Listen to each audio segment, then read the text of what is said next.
हमारे चैनल को सब्सक्राइब करें और नई अपडेट्स के लिए घंटी के बटन को जरूर दबाएं।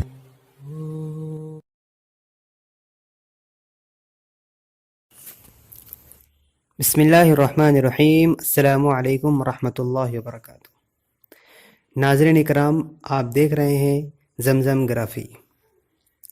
आइए शुरू करते हैं बाब दोम की किस्त नंबर 2। लेकिन कबल इसके कि मैं दोबारा गुजरात के सफ़र पर रवाना होती, मुझे एक लायक मुआविन यानी हेल्पर की ज़रूरत थी, जो मुझे जल्द ही मिल गया और जिसकी मौजूदगी ने मेरी ज़िंदगी पर एक गहरे असरात मुरतब किए। वो शख्स माइक था। यहाँ पर उस शख्स का हकीकी नाम नहीं दिया गया, यहाँ पर नाम बदल दिया गया है। माइक फ्रांस में साइंस का तालिब इल्म था, जो भारत में तलबा के तबादला प्रोग्राम के तहत आया था। माइक की ख्वाहिश थी कि भारतीय सहाफ़ियों के साथ उसको काम करने का मौका मिल जाए। मैंने उसे ईमेल भेजा, जिसमें उसे अपने आइंदा छानबीन की बारीक जानकारी देने से गुरेज किया, ताहम जितना मुमकिन हो सकता था बेसिक मालूमात फ़राहम कर दी। मैंने उसे बता दिया कि मुझे एक गैर भारतीय रफ़ीक़ कार की ज़रूरत है। मुझे एक ऐसे साथी की ज़रूरत है जो भारत का रहवासी ना हो, जो मेरे साथ एक फ़िल्म पर काम करने का ढोंग रख सके। उसके अलावा मैंने उससे इस बात से भी आगाह कर दिया था कि वो एक बड़ी और इंतहाई हसास तफ्तीश का हिस्सा होगा, यानी इंटेलिजेंस छानबीन का हिस्सा होगा। अलबत्ता मैंने उसे मुतनब्बे कर दिया कि नाजुक तफसीलात से उसे कोई सरोकार नहीं होगा, अंदर की गहरी मालूमात से उसे कोई सरोकार नहीं होगा। वो एक फ़रंगी गोरा होगा जिसका काम मेरी शनाख्त को तक़वियत देना है और बस। विजिटिंग कार्ड, एक जोड़ा सुरमई लेंस, बाल सीधा करने वाली मशीन, रंग बिरंगे रुमाल और कुछ रिकॉर्डिंग के आलात से लेस होकर मैं अहमदाबाद पहुंच गई। माइक को चंद दिन के बाद आना था। सबसे पहले मैंने मैथिली त्यागी के नाम पर एक सिम कार्ड हासिल कर लिया। अहमदाबाद में मेरे नाम निहाद फैमिली गार्जियन के ज़रिए मुहैया करदा दस्तावेज़ात की मदद से, यानी नाम निहाद एक फैमिली गार्जियन बना लिया डुप्लिकेट, और उनकी तरफ से दिए गए डॉक्यूमेंट्स की मदद से जिस आसानी के साथ मुझे सिम कार्ड मिल गया था, उस पर मुझे भी हैरानी हुई थी। छानबीन के लिए तवील वक्त दरकार था। किसी शानदार होटल में अपने क़याम का बार न तो न मेरी हैसियत थी और न मेरा इरादा। मज़ीद ये कि मैं एक ऐसे फिल्म साज का किरदार निभा रही थी जो जिद्दोजहद के दौर से गुजर रहा है और जिसके माली वसाइल और इसके इनकम के सोर्स बहुत कम हैं। ऐसे शख्स का क़याम का इंतज़ाम कोई मकामी ही कर सकता है। इस मौके पर एक फ़नकार दोस्त की मदद काम आई, जो अहमदाबाद के अदबी और कल्चरल हलक़ों में मारूफ था। उसकी मेहरबानी यह हुई कि उसने मुझसे ज़्यादा सवालात नहीं किए।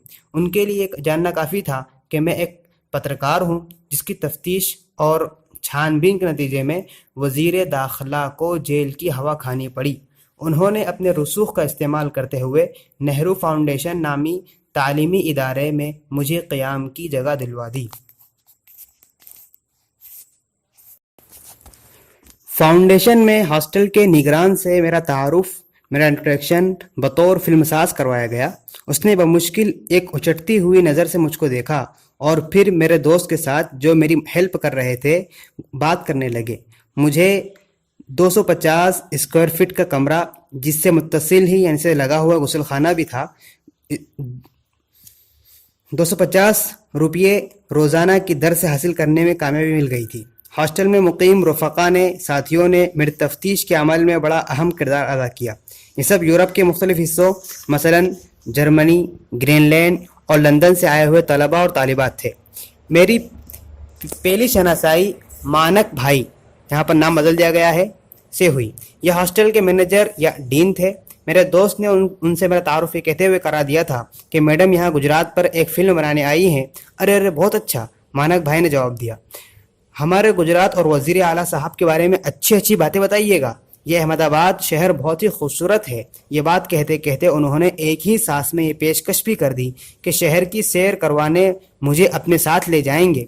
मेरे कमरे में एक सिंगल बेड, राइटिंग टेबल اور کتاب کی الماری کے لیے ہی جگہ کافی ہو سکتی تھی۔ البتہ ہاسٹل کا جو لوکیشن تھا وہ ایسا تھا کہ جگہ کی تنگی کی تلافی ہو گئی، یعنی جگہ کی تنگی کا احساس نہ ہوا۔ یہ ہاسٹل جو گجرات کے سب سے مہنگے اور مرکزی علاقوں میں سے ایک حصے میں واقع تھا، اگلے 6 مہینوں تک کے لیے میرے لیے گھر سے دور گھر کا کام دینے والا تھا۔ دوسرے ہی صبح مائک آ گیا، ایک ذہین طویل قامت یعنی لمبا انسان، فرانسیسی نوجوان جس کی عمر صرف 19 برس تھی اور پراگندہ بال رکھتا تھا، یعنی کنگا نہ کرنا، بالوں کا دھیان نہ رکھنا۔ ہاسٹل میں آنے سے قبل اس سے میری ملاقات میرے اس دوست کے گھر پر ہوئی تھی، جہاں میں نے اسے سمجھا دیا تھا کہ اس کا رول کیا ہوگا۔ مانک بھائی نے ازراہ مہربانی 1 مہینے کے لیے مائک کو میرے کمرے سے متصل ہی ایک کمرہ دے دیا۔ شاید مائک کا انہیں کیمچھو کہہ کر متاثر کرنا کام آ گیا تھا۔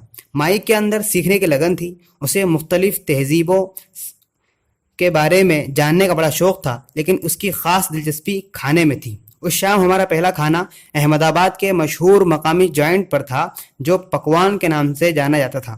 اس پر لطف واقعے کو مائک اور میں اب بھی یاد کرتے ہیں۔ میری حیرت کی انتہا نہ رہی جب وہ کم سے کم 2 درجن پوریاں اور حلوے کے نصف درجن پیالے کھانا کھا کر جب ہم ہاسٹل کی سیڑھیاں چڑھ رہے تھے تو اس نے مجھ سے پوچھا، جب ہم اکیلے ہوں تو کیا میں آپ کو رانا کہہ کر پکار سکتا ہوں؟ نہیں، جب تک تم اس ملک سے چلے نہ جاؤ میں تمہارے لیے صرف میتھلی ہی رہوں گی۔ مائک نے اپنا یہ وعدہ پورا کیا۔ پیرس روانگی سے 1 روز قبل جو الوداعی کارڈ اس نے میرے لیے چھوڑا، اس پر ہندی میں اس نے لکھا تھا، پیاری میتھلی، اپنا خیال رکھنا، مائک۔